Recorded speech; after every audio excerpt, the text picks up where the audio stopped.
Hi everyone, welcome to my YouTube channel. Welcome to this video.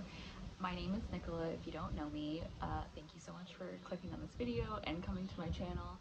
I am a 27-year-old girl based out of Toronto, Canada. And what else can I tell you? Yeah, there's a lot of things that I'm passionate about, and healing, self-development is one of the big things that I'm really passionate about and really into. And so, with that being said, I really wanted to share a little bit about um, my microdosing journey over the past couple weeks. I believe that I still have a couple weeks to go, like maybe two, like 1 or 2 weeks, I want to say. And I really just want to talk about it. So, I first of all want to um, just invite you into my journey with uh, certain substances. So I started drinking, binge drinking, actually, when I was in high school. I want to say around grade 9 or grade 10. So that was probably around between like 14 or 15 years old. And it was a very popular thing in high school to get like really drunk and black out and just like party really hard. And I could never for a while get to the place where I would just be able to like be like satisfied, I guess, and like have fun without having like it took me a really long time to get to the point where I could just have like a drink or two, and it wasn't like the point wasn't to get fucked up. And then also in high school I started smoking weed, and I have also done one like macrodose of mushrooms. This was quite a few years ago, and it was definitely not like, basically the purpose of this video is I want to talk about how I became open to this, and also the importance of doing it in a very specific way. At the end of the day, you do what you want, and at the end of the day, you ultimately know what's best for you. I'm just speaking to my experience, and what I want to share as well is when I also smoked a lot of weed, so I would be really drunk usually on the weekends in high school, and I would be stoned like most of the time during the week. And at this time, I didn't really consciously know that this, like, on one hand it's like, yeah, like it's fun, and it's like fun to like party and dance and like go out with your friends and do all of this, but I really didn't realize for a while, actually until about 2020. So I went to high school in like a small town, and then I moved to Toronto for college. And while I was going to college, in the first few years that I lived in Toronto, I was working on King West, which is an entertainment area, and I was working at a bar and a nightclub. So drinking and doing drugs was like a really big part of that lifestyle. I've never done anything more like drug wise than mushrooms, which honestly I'm really thankful for. I always had this intuitive part of me that was like, no. I just had this intuitive part of me that was very like, this is like doing like cocaine or anything along those lines, um, just never called to me. And in 2020, I was like, I don't even like getting drunk. I don't like the way that I feel afterwards. I have had like mental health issues, or like symptoms of what I like to call it, symptoms of like my environment, and symptoms of like living a life of in alignment, from like whatever trauma that I've experienced, escaping through like getting drunk and just getting high was like, it wasn't like I wasn't consciously doing it. I was like, what was conscious for me was, oh, like this is just fun. And it's like, it was fun to like party and stay out until God knows what hour and whatever. And it wasn't until we had the lockdown for COVID was when I took like a really long look in the mirror and was like, I don't like the way I feel. It makes me feel worse. And I would never say that I had a conscious addiction, but it was definitely escapism, if that makes sense. And it really wasn't hard for me to stop. It wasn't hard for me to quit alcohol. It wasn't hard for me to stop smoking weed, which I thought was really interesting. I think is like when you realize that you don't even actually like it, it's pretty easy to stop. And don't get me wrong, like after I decided to stop drinking in that capacity, like I would still have like an alcoholic beverage like here and there, but I think I want to say I've been sober roughly around 2.5, maybe 3 years, and it's not even something that I think about anymore. Like when I don't really like I don't go out to bars. My lifestyle is very different. I feel a lot healthier. I feel like a lot more full of life, and so transitioning into doing this microdose journey, I've had a really strict like negative connotation with any substance, mushrooms like included, and this has really opened my eyes and really like taken that like negative connotation away. Sorry about the location change, had to change locations. I just wanted to carry on saying that the negative connotations, the two things is first that so many people in my family on both sides have addiction issues, and that is something that really made me want to be more mindful of the way that I interacted with substances. And don't get me wrong, like I am dealing with maybe other addictions, like in terms of, social media and stuff, and that's a whole other separate video that I'll maybe speak on. But when it comes to substances specifically, that was a really big reason why I decided to take a very radical stance on my relationships to substances. And so part of the negative connotation is probably out of like fear and also probably pride and like ego. I'm not gonna lie, like I feel like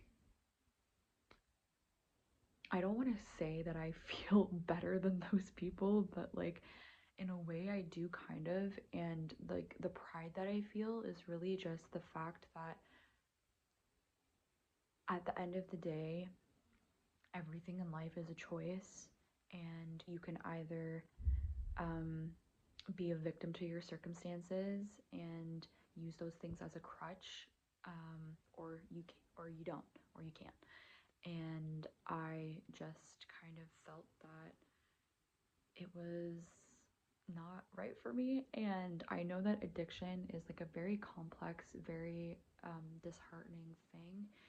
And I know that a lot of people that are on the streets, like a lot of like addiction is really just a coping mechanism to to someone who's experienced some kind of trauma and maybe didn't have the resources. And in some ways, did I have resources? Yes, but in other ways, no.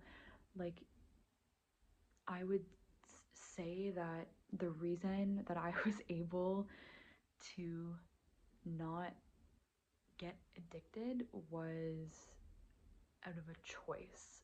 And it is really difficult because when you stop numbing yourself from the pain, from the suffering, like it's hard to sit with and digest the uncomfortability that you experience when all of the things that you want to forget that has happened to you all come rushing back. And so that's where doing microdosing, I'm also doing it in conjunction, I think that's the right word, in conjunction or like paired with hypnotherapy. and it has been such a beautiful experience. And when I say that it's a very gentle thing, it's not like I am like, oh my god, like my entire life has changed and it's like everything's different now. It's not like a radical 180, but it has given me the ability to shift into this next phase of life that I'm going in. And so the other negative connotation that I have with it is that I just think that at the end of the day, like either something holds power over you or you have power over it, and I always want to be a person that is in control and is in power, and that I'm not dependent on this thing to make me creative, to numb my pain, to have me escape my reality or feel better about myself. It's not something that I want to have to depend on to be the person that I want to be, if that makes sense. And so, with this microdosing journey, that's one of the reasons why.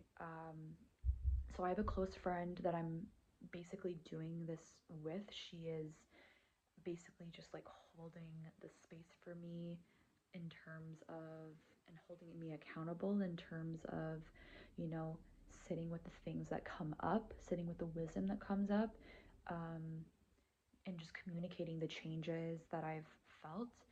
Um, and so going into this journey, the journey, I was at a very different, I was seeing someone, and there was a theme that was coming up in this connection where I had a really hard time wanting to experience physical touch in dating. And that was part of the intention going in with hypnotherapy and with microdosing, and it turned into a completely, I don't want to say completely different like experience, but kind of.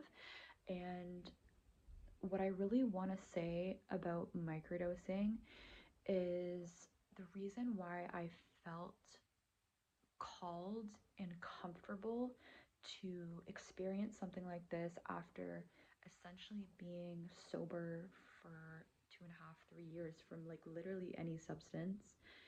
And the reason why that was is I wanted to be open to a new approach to healing where it felt like a collaborative experience, where the the microdosing and me are working together. I'm not just like sitting back taking this and being like, well, I hope it fucking works. It's like, no, like I need to use the codes, the wisdom, the downloads that I'm getting while I'm microdosing to actually implement. Like it doesn't work. It's like you can't have one without the other.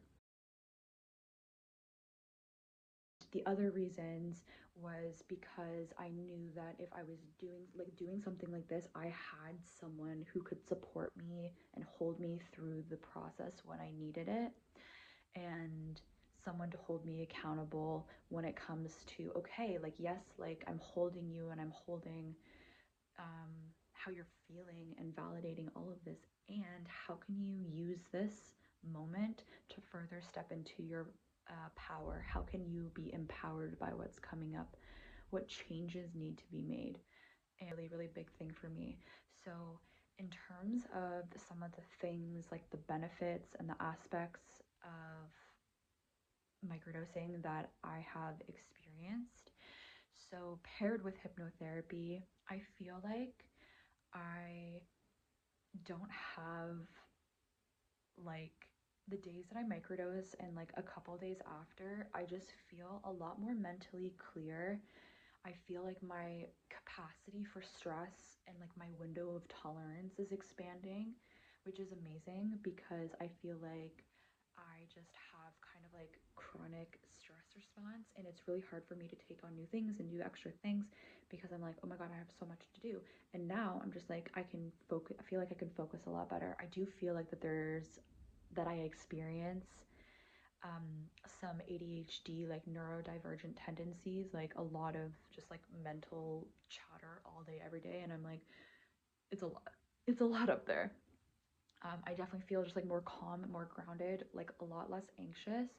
Like, not that the overwhelm and the anxiety is not there, but it feels like, okay, like I don't need to engage with that. Like, I just need to breathe through it. And like, I have so many resources and things that I can anchor into. I just feel a lot more confident, and I'm just seeing how like laser focused I can be when it comes to like the next goal that I'm trying to do. So for instance, right now, what is really calling to me is, doing this YouTube channel, and I would love to spend a few months like living in California, in Southern California. And so like literally my entire focus right now is like, how can I make this happen? How can I embody being the person that makes this happen? What do I need to embody? Like, what boundaries do I need to have? Like, what distractions do I need to completely cut out in order for me to get to this goal? So, like I said, it's not like, oh my God, my entire life has changed, and like, I did this once and it's like, it's completely changed my life. It's not just that. Like, there are certain, like, subtle but profound things that are changing. And I just feel very like confident in a way that's not like coming from a place of like insecurity. I don't know how to properly describe this, but like driven without being insecure. I'm like, how can I just like make this work? How can I put myself out there more and feel more confident doing this? So like for instance, I am getting really creative of ways of like how I can, make money right now. And so I have a lot of freelance marketing skills and stuff. So I'm experimenting, like selling like little mini offers, and like that's been a really interesting thing, and expanding my capacity and my window of tolerance and all that kind of stuff. So I would just say that if this is something that you might feel open to, it's definitely worth checking out, at least in my opinion. But at the end of the day, I do strongly and truly believe that everyone knows themselves best, and this could be really helpful for you. And it also might not work for you, and that's okay too. It doesn't mean that you're broken if it doesn't work for you. Everyone has a thing, and I'm happy that I'm just doing it. So, actually, what I learned was you're not supposed to necessarily microdose for extended periods of time. Like, once a week for like 6 months.